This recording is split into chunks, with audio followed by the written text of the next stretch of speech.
How to send files using WeTransfer. In this tutorial, I'm going to show you guys how you can easily send files from WeTransfer. So the first thing you have to do is go to WeTransfer.com and just log into your account. Here you'll see the request file option on the left side of your screen. So all you have to do now is click on Add Files option. And once you have done that, just add your file and then click on Open.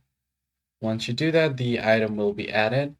Now click on the email that you want to share it to. So I'm just going to enter my other email.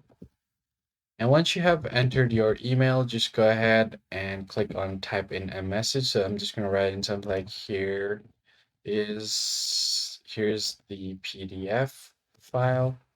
And you can choose the expiration date as well. So if you want it to expire in 3 days, 1 day, you could do that. And then just click on continue. Once you do that, you can track who has access to your downloads, or you could do anonymous downloads as well.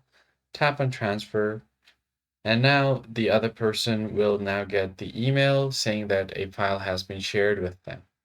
So that's pretty much it, guys. I hope this tutorial was helpful. I'll see you guys on the next one.